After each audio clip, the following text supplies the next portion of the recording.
So it never worked out. And from that time on, nobody has ever tried it again. Nobody's ever tried doing this since that day. All right. That's why this is such a big story. So what's going to happen? Well, here's a big detail that I read. The lawsuit reads, hey, in this new 2025, which is next year, there's a part that NASCAR says, okay, if you've signed the charter agreement, if you've signed it, which this is important, everybody has except 2311 and Front Row. The new contract reads that you cannot sue us, especially antitrust. That's what it reads. So if you signed the new charter agreement for next year, it reads in there that NASCAR, it says you cannot sue us. So what's happened is, bro, that is the biggest okie doke ever. We keep, but see, you know what though? You know who else is doing that? You know who else is doing that? Your cell phone. You know who else is doing that? Google. You know who else is doing that? Samsung. You know who's doing that? Apple. You know who's doing that? Facebook, Instagram. Everybody that's buying your data right now or farming or taking your data right now is updating their policies to make it legal for them to do it and illegal for you to sue them for it. I find that we seem to be the only group of people that really kind of push back in these situations. And we have to. You know, Deontay Wilder had to sue. Mayweather has had to sue. You know, anytime we get in these situations, and it's like, and it's so funny. What is it? What is the saying? We didn't get the reputation for being lazy until we started needing to get paid. When we started working for free, that's when we got lazy. When we stopped working for free.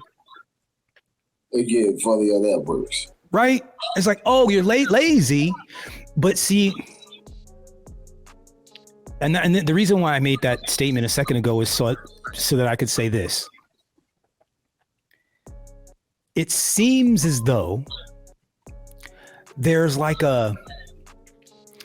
this fundamental button that gets pushed whenever there's a black person that's starting to like do better than them.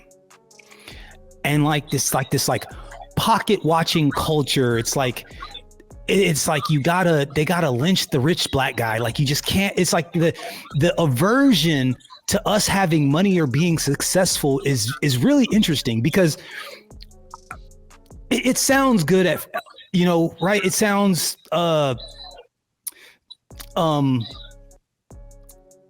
it sounds bad when you say it. Right. And you could be, maybe you're being hyperbolic, right? Like white people just don't hate you because you have money. And I'm like, no, I don't necessarily think they hate you. But I do find that like suddenly the rules change and suddenly there's concerns and there's rules and regulations and loopholes and laws and things suddenly. So this is Kenny Wallace. He used to be a driver in NASCAR. Now he's kind of a commentator. Funny dude. Oh yeah, real quick. Shout out to Cody Marshall, bro. Thank you so much. Certain states are against right to repair. You know, I think the states are being lobbied by companies, but that maybe are in the states. But yes, you're right, 100%. Shout out to Cody Marshall. Yeah, it was certain ways. He also said that they want us to be less efficient, less self-sufficient. Absolutely, want us to be big on animals. Okay, so Coffee with Kenny. Shout out to Kenny Wallace. I think he's funny. I think he's a cool personality. You know what I'm saying? So I would love for him to help us educate ourselves on this Jordan and NASCAR situation. I think, you know what I'm saying? Let the white man talk. Let's go ahead and let's see what Kenny Wallace has to say. Let's see what he has to say. Happy Wednesday, everybody, from Banff up here in Canada. So I wanted to have this beautiful backdrop, but I can't because the lighting does not work out. But I have to show you this before we talk about one of the biggest stories in NASCAR history. Let's take a look at this. Are you kidding me? Is that real or is that a painting? Banff is crazy, bro. It's like Rockies plus like 1.5. So Banff is the Rocky Mountains just north. So just take the Rockies because it's like a spine that runs up the center of the United States. So it runs right into Canada. Banff is the Rocky Mountains, the same mountain range, but in Canada. Yeah. But it's bigger up there. Yeah, it's bigger up there. So it's like, it seems like the mountains are like 25 to 50% bigger, like, and just more rugged looking, you know what I'm saying? Like untouched, just like savage looking. But yeah, that's Banff. If you ever get a chance to go snowboarding or whatever up there, you should absolutely do that. We'll let that sit there for a couple of seconds. Look at that. Wow. Okay, anyways. 24. This will go down as one of the biggest dates in NASCAR history because Michael Jordan and the 2311 team and Front Row Motorsports, that's two teams, they're taking NASCAR to court. Whoa. Say that again, Kenny. They are taking NASCAR to court over an antitrust law. So let me break it down for you. Reported by Bob Pockras and other people, it reads the first couple sentences of that antitrust lawsuit against NASCAR is, fair use. It states this: NASCAR is a monopoly, meaning that they won't allow the teams to grow and make more money. It's just a couple, 2-3 sentences that is reported. So once again, let me just say it again. I know. Hey, real quick, isn't it so much different when you got a lawsuit that looks like this versus like the Diddy one where they got pictures and there's like 100 cases of lube and 100 cases of baby oil. They put all the bullshit in there, like in the Diddy lawsuits. But then this is like a federal freaking antitrust lawsuit, and it's one page. It's one page. Like everything that I read that was in the bullet points. That's what's in the federal. I mean, not the federal, but that's what's in the lawsuit. What? It's like this isn't sexy enough film. Exactly. No, I'm bad at repeating myself, but this is worth repeating. 2311, owned by Michael Jordan and Denny Hamlin, and Front Row, which I don't know, is that Jenkins? I believe it is. Please, I accept my apologies. I'm not real up to date. That's a great team, but they're not as famous as Michael Jordan. Those two teams have got together and they have filed an antitrust lawsuit stating that NASCAR is a monopoly and NASCAR wants to make all the money, is what it says. That's not my opinion. Now, let's get to my opinion. This is big. This is bigger than anything we've seen since the days that some of the racers tried to do this. For some of you young kids watching the Coffee with Kenny this morning, basically years ago, a lot of the NASCAR teams said we're going to go on strike, and they tried it. And what happened? They tried it at Talladega. Well, NASCAR said we're going to go on with or without you. We're going to hold a race. And so they gathered all the cars from, let's just say it for this modern era. NASCAR said, okay, y'all are quitting. Well, we're just going to bring the NASCAR Xfinity Series, and we're going to call them the Cup Series. That's what they did back then. And they held a race, and the race went on. And those drivers that did that realized, well, we're not going to get anywhere on this. NASCAR's the boss, and it ain't half bad. It ain't half bad. Let's think about that for a second. Let's think about it for a second. All right. So these guys tried to do that. They tried to go on strike, and they were like, all good. Someone else wants to drive fast. Let's just throw the other series in there. And some of these guys had to realize, all right, well, damn, we got to fold. We won't be able to drive. We got to fold. And they folded. I don't know how I feel about that, because I've been known to blow shit up before I leave. Or I've been known to take I've been known to quit on principle. So I see where Michael, but I think that's because we're built different. Yeah. That's all I can think, man. That's all I can think. Let's continue. So it never worked out. And from that time on, nobody has ever tried it again. Nobody's ever tried doing this since that day. All right. That's why this is such a big story. So what's going to happen? Well, here's a big detail that I read. The lawsuit reads, hey, in this new 2025, which is next year, there's a part that NASCAR says, okay, if you've signed the charter agreement, if you've signed it, which this is important, everybody has except 2311 and Front Row. The new contract reads that you cannot sue us, especially antitrust. That's what it reads. So if you signed the new charter agreement for next year, it reads in there that NASCAR, it says you cannot sue us. So what's happened is, bro, that is the biggest okie doke ever. We keep, but see, you know what though? You know who else is doing that? Your cell phone. You know who else is doing that? Google. You know who else is doing that? Samsung. You know who's doing that? Apple. You know who's doing that? Facebook, Instagram. Everybody that's buying your data right now or farming or taking your data right now is updating their policies to make it legal for them to do it and illegal for you to sue them for it. Here's my thing though, like it's already been said, like several Supreme Court justices say they don't read that shit anyway, so Bro, they don't consider it legal. So this is my question about these contracts. Like if these teams, even though they signed this, and they can prove there's something grossly fucked up in this contract, shouldn't that override their contract? I mean, that would be for a judge to decide. Right? That would be a judge for decide, and a judge would be like, "Hey, I mean, that would be equivalent to a woman saying she signed a prenuptial agreement and signed it under duress, or signed it under duress, and without they might have argued before you said. Well, that's what they said. 24 hours to sign this, and that's what they did because they had been arguing and negotiating. Finally, they just were like, "Boom, you got to do it. 24 hours. That's all you get." And that was when Hamlin and Jordan filed suit. And like I said, bro, it's a lot of it is because it's kind of a 360 deal. It's like, yo, they don't even own all of the car. They don't even own the chassis to the cars. 360 is in, all the money that's going to them is going right back. And then what they do is NASCAR has a hard stop on whatever the prize money is for everything, regardless of whatever gets made on the contracts for this and contracts for that and contracts for this. Like the teams don't get a piece of that. And the only money that the teams can make is it. And then I don't even think the teams can like do their own like NASCAR apparel and not pay NASCAR for it. I might be going on. I think I'm only speculating, but I believe it. I don't believe they can sell Nike. I think like Jordan could probably sell Jordan stuff or whatever. They probably don't even want it in the stadium, but anything NASCAR, I believe they have to absolutely pay NASCAR for it. This shit is like low key PTSD hearing about like shit that goes on in the comic book industry. It's the same. I mean, they're late.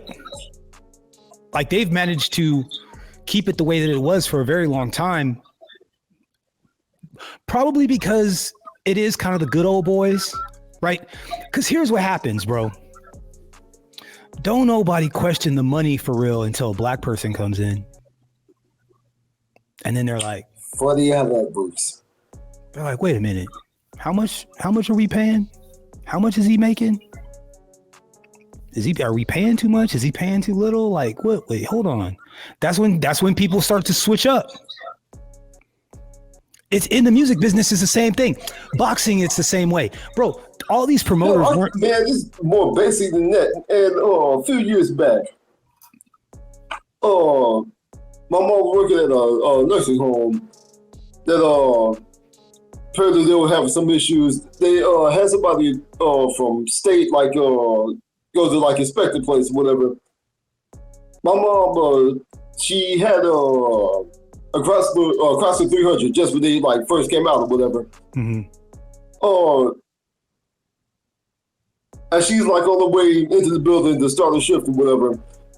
This guy, he sees my mom leave her car, made some remark about, okay, I see we're paying you too much.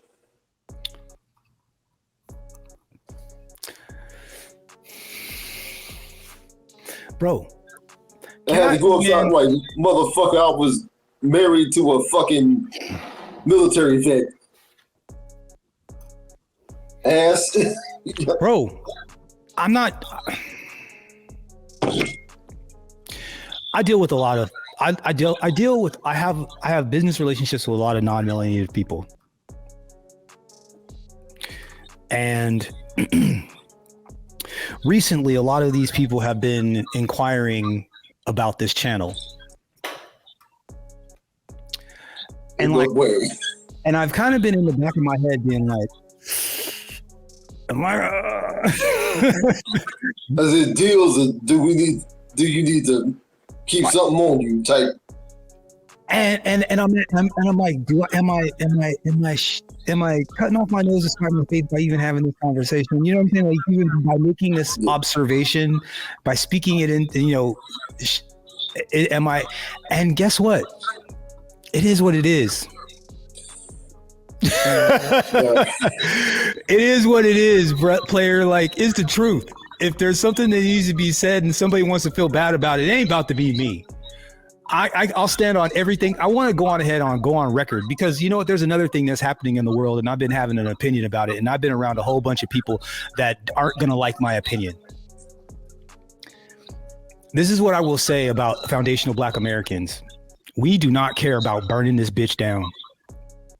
Burn it down. Burn it down. Michael Jordan is not afraid to burn it down. Not scared. Not scared to quit. Go ahead. The shit y'all can sit.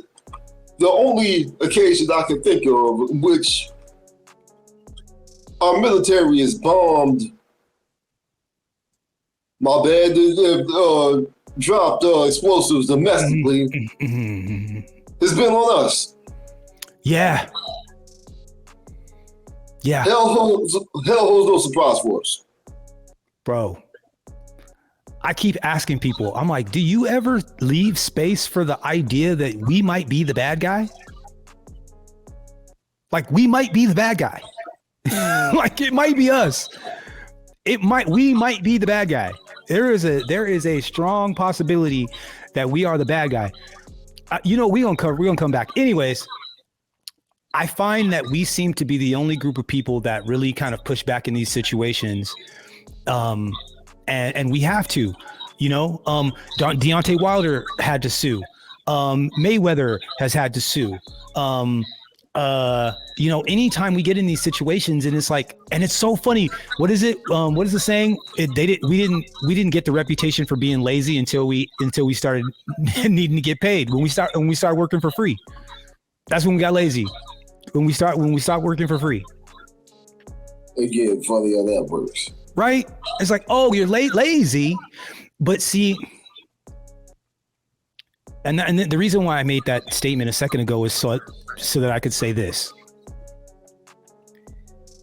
It seems as though there's like this fundamental button that gets pushed whenever there's a Black person that's starting to like do better than them. And this pocket watching culture. It's like they gotta lynch the rich Black guy. Like, you just can't. It's like the aversion to us having money or being successful is really interesting, because it sounds good at, right? It sounds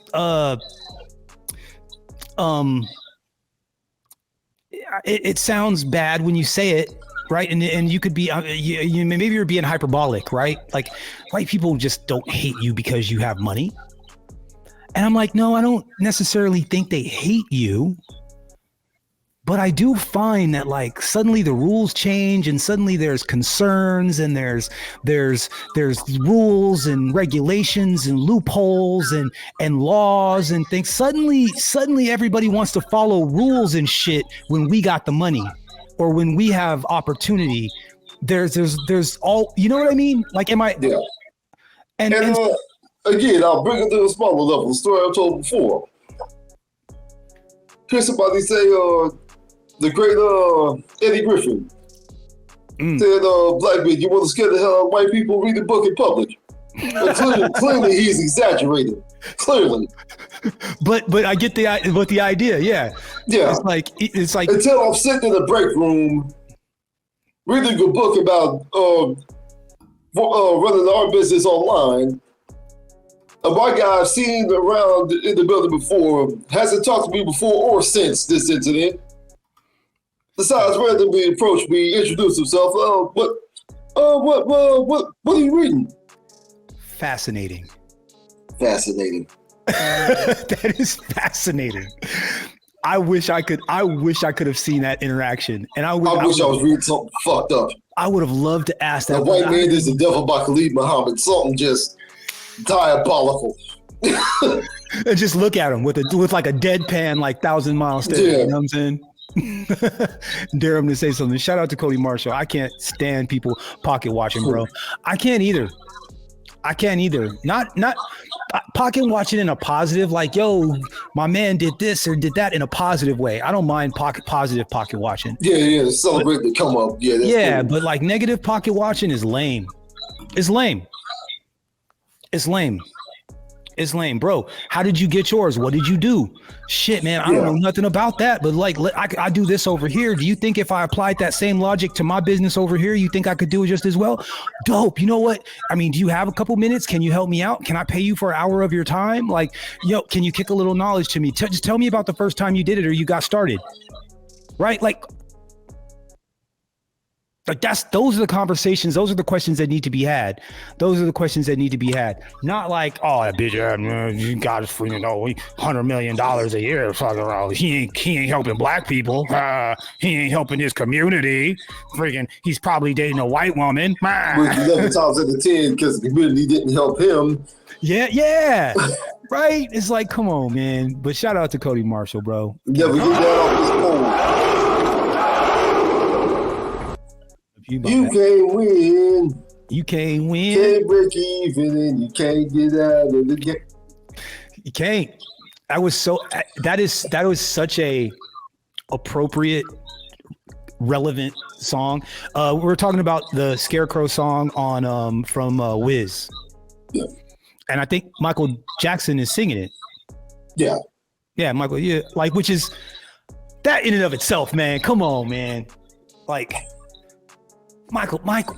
I mean, man, they really tried to dirty his name up. They really did try to dirty him up before he got out of here. Let's finish this because we're gonna hear from 2311's attorney here in a second. So, I wasn't gonna just give you guys old white man. I was gonna give you really cute white woman too. Because why not? Let's let him finish. Oh shit. Front Row and 2311 have filed this lawsuit before they signed the contract. Now, they know this lawsuit's going to go on for quite a while. So they're looking for an injunction that what it means is this. Hey, here's what 2311 and Front Row are saying. Hey, we're suing you, but we get to race until this is solved. Whoops. This is where the Herminator D bullshits it. I've never seen this part go good because in the past, it's harder to get through tech inspection. All of a sudden, you got a little bit of smoke coming out of the car. Okay, now can you imagine this? Let me break this down for you. And this is important because this is the part that I was talking about where, you can file this lawsuit, but there's going to be some stuff that comes with it. And you're going to have to be able to sit in the pocket and deal with it. Let's continue. 2311, Bubba Wallace, who just signed. Now, listen, this is something. Bubba Wallace just signed, a 3-year agreement with 2311. So they're pretty sure that they're going to move forward.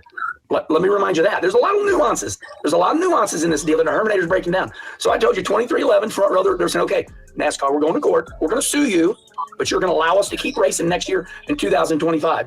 Now, they're so sure of that they went ahead and they signed Bubba Wallace.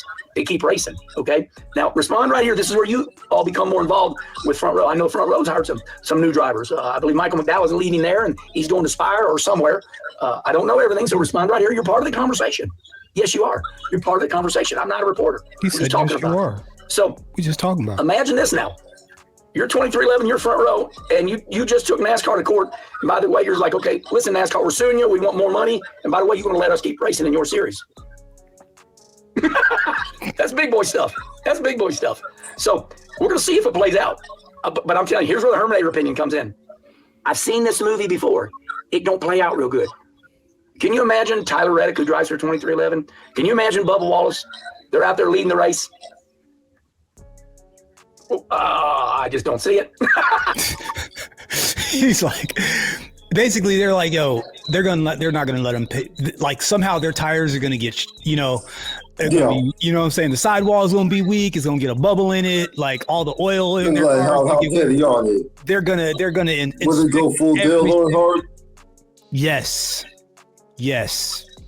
They'll send out somebody to wreck you intentionally, so it ends up hitting them in the pocketbook. They will get their get back. I mean, we know who we're dealing with here, right? We do know who we're dealing with. So the only way that this really works out is that they win, and then what happens is it kind of ends the case, and everybody's got to come back. I don't know.